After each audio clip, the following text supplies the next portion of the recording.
Nah sekarang ini banyak orang yang pengen mencontoh Nabi SAW, pengen mengamalkan sunnah, ikuti sunnah, tapi ngikuti sunnahnya nggak pas. Ngikuti sunnah itu jangan dari kitab, ngikuti sunnah kok dari kitab. Ngikuti sunnah dari hadits Sahih Bukhari, hadits Sahih Muslim.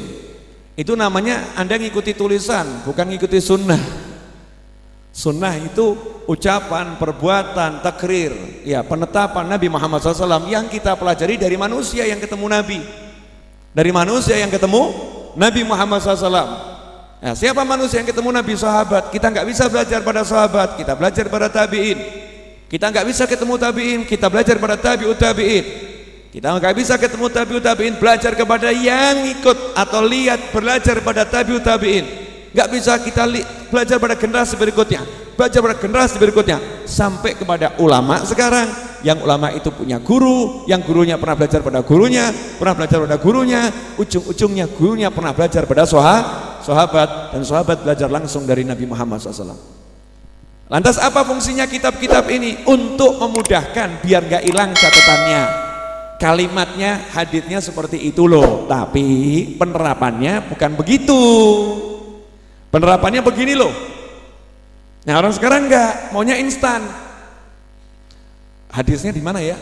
Riwayat apa? Amalkan. Gak nanya. Makanya banyak yang komplain.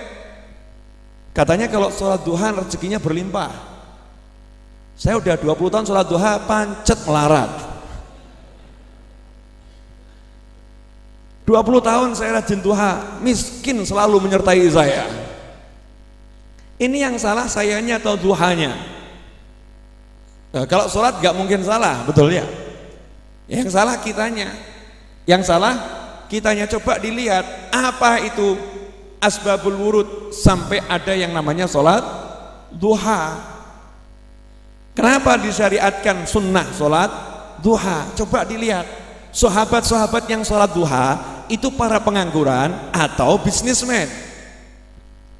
Sahabat-sahabat Nabi yang sholat duha itu para pengangguran atau orang yang ahli ke pasar.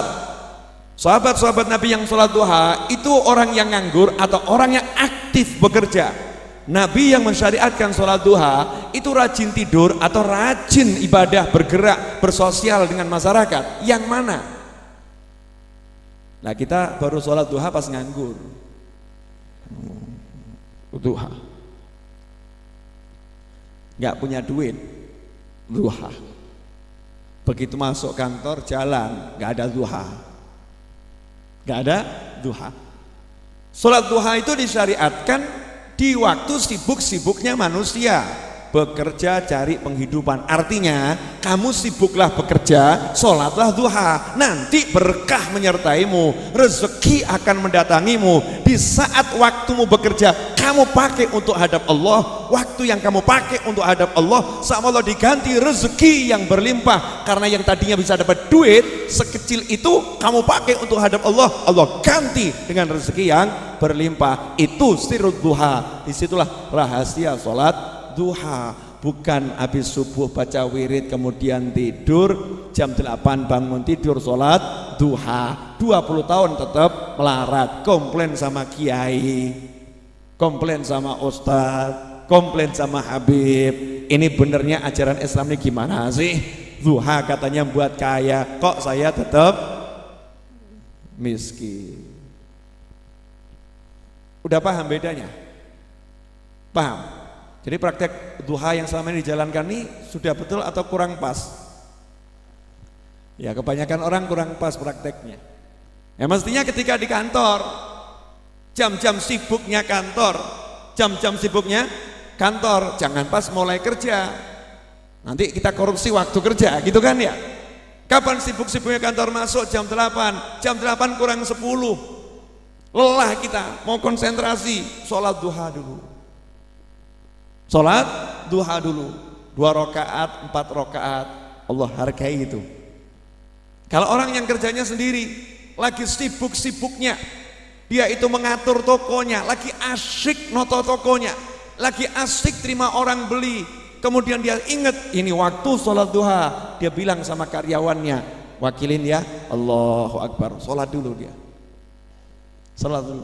Nah ini mesti sugih dia insya Allah. Itu mendorong dia semangat untuk kerja. Paham kawan-kawan? Paham. Jadi beda ya yang baca sholat duha dari kitab sama dari ustadz. Bedanya banyak atau dikit? Banyaknya seberapa? Pol. Sangat banyak. Makanya jangan belajar dari kitab tanpa guru. Apalagi kitab itu banyak salah cetak. Sering salah cetak.